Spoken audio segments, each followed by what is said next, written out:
Good morning. Hope everyone is having a beautiful, blessed Sunday. It was laid on my spirit today to talk about this.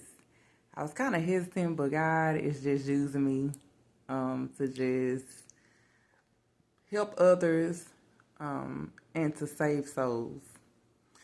So what we're looking at Grand Theft Auto, and I know a lot of young people know what this game is. A lot of people what I'm showing right now is what came out like during like years and years ago. Grand Theft Auto that we used to play or whatever. And I grew up being a tomboy, and I liked it playing video games. And I would sneak in my brother's room, and while he was gone, and sneak in his room, and I would play this game. And I was addicted to it. And I also, like I said, I grew up in a certain environment where this stuff was normalized, and it was nothing new to me. But it was just interesting just seeing it in a game as well. So what I wanted to get at, because as you see the picture that I'm showing of this this lady in the Grand Theft Auto and San Andreas, if I'm pronouncing it right. I wanted to show you guys something as well. On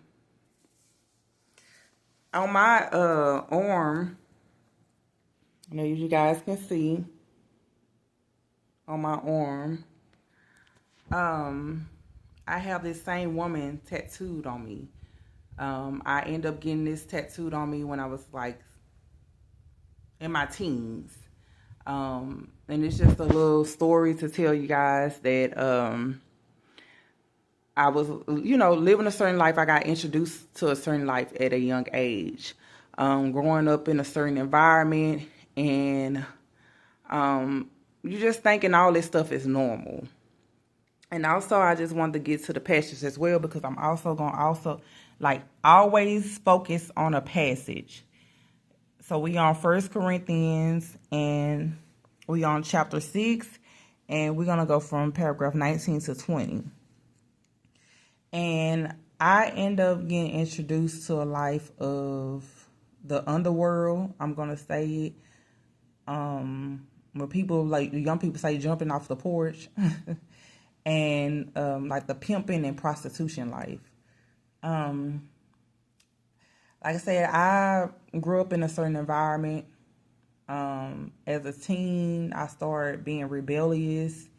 I started thinking I was grown. And also as a teen, like I said, I'm a taller woman, and I was always tall, even in my teens. So I looked more older. I was more developed than other teens as well. So I looked at even more growner than the women that was actually grown. And a lot of, older men and things like that will, try to talk to me and stuff because I looked older than my age. And like I said, growing up in the environment that I grew up in, things was normalized. Like I said, a certain life was just normalized. Being in, the streets and things, that all that stuff was just normalized. And even when you went to school and you try to focus on doing the right thing and try to do better, coming home to all this negativity, and even when you see your own family doing it, you more so lead to that life than to, trying to do right. And like I said, not everybody do, but everybody's story is not the same. So I just want to go back to my my life when I was a teen. I got introduced to the underworld and the pimp and prostitution life. I ended up meeting this female pimp, and she ended up just grooming me into this life. She knew I was younger than her, and she was manipulating. She was controlling and things like that, but she also was trying to just groom me up to the beat like her as well. And at the time, I didn't want to go to my mom's house because, like I said, I was being rebellious. I wanted to do what I wanted to do, and I thought I was grown, and I just want to, just do my own thing. So at the time, I was staying with my sister and her kid's father, and like I said, I thought it was more, I had more freedom there. But I had a good sister and even her child father, because we all grew up like with each other from a young age. So they end up knowing, just finding out and knowing what I was doing, and they would just try to tell me, because I had some good people in my life, and try to tell me, hey, this is not the right. You don't need to be hanging around that woman. You better than this. If it, I have to, buy you this and that. I have to, whatever. I just don't want you going that way. But I just was set up in I was set up in my ways at that time, and they just went in one ear after the other. So going back to the woman that was the pimp, like I said, I was more developed than a lot of 15 and 16-year-olds. I didn't look my age as well. And I could get into clubs. I can get into strip clubs. But one thing about it, I had to, use my sister, my older sister, because I had an older sister, and we resemble each other. And as long as you resemble somebody, they didn't care. So my sister was more older than me, and I, would use her identification to just get in strip clubs or whatever. And we would go in, and she would recruit women and things like that. Like, she was just showing me a life of just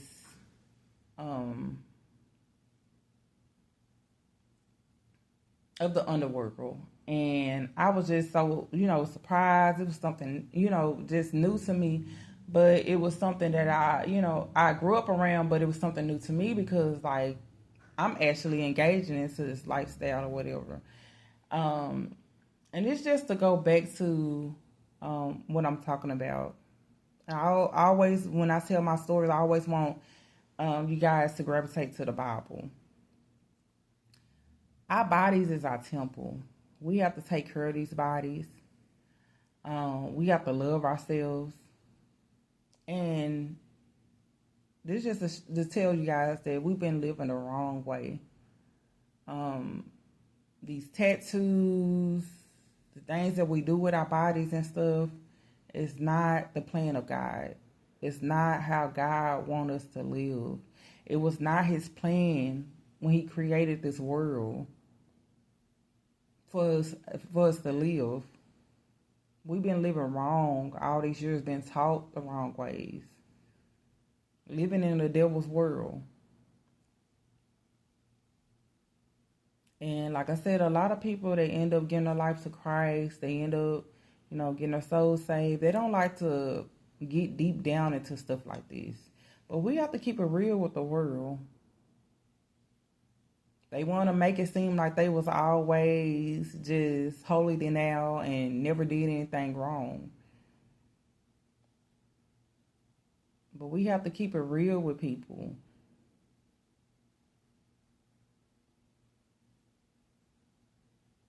I grew up in a life where, I didn't ask to be in that life. I didn't ask to be born in the family I was born into. I didn't ask to be born into the environment I was born into, but I was. And I had my downfalls. I had, where I wanted to be rebellious and do my own thing and thought I was grown and becoming big-headed and do what I wanted to do. And it was consequences to that as well. Because when I started getting older, maturing and stuff, certain men I was dating, they didn't like that. Like, I'm finna introduce you to my mom. I don't want my mom seeing this tattoo on you.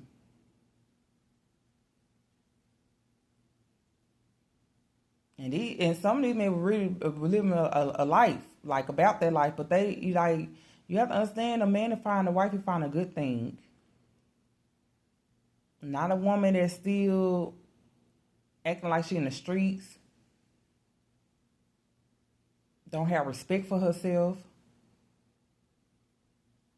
still dressing a certain way. Especially when he has a mom, and then you have to think about the certain moms too, because we're gonna keep it real about that. Especially he got a mom that, she respect herself. She has more, all that. And you bring around a woman, look like a stripper, she dressing like a woman in the streets and stuff. They don't want to take that home to mama.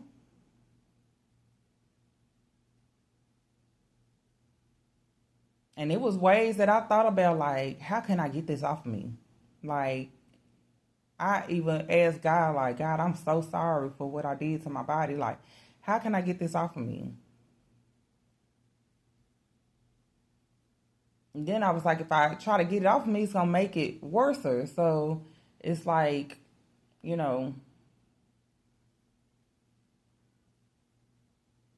but how I dress now, it covers up things. But I also want to just keep it real with people, because a lot of people, like I said, they end up getting their life to Christ and stuff, and in this world they try to hide things.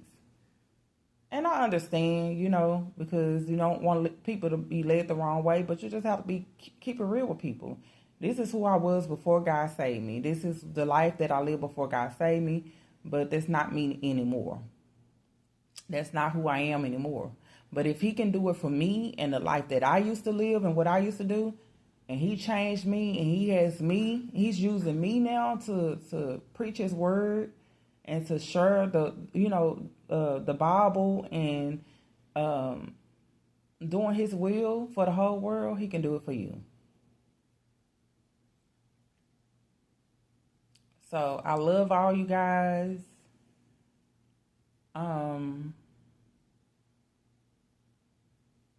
Continue to keep going. Don't give up. Don't be discouraged. Don't be afraid of a change. Don't be afraid to change into a new life from your old life, from this world and what you used to. Know that God has something better for you. Know that this world is temporary. This body is temporary. Everything is temporary on this earth. So you can't hold on to, you can't worry about what people think. You can't worry about the world. We got to focus on heaven, because that will be our if I'm saying it right, our eternal. That's eternal life. That's forever. This world is temporary. So I love you guys, and till next time.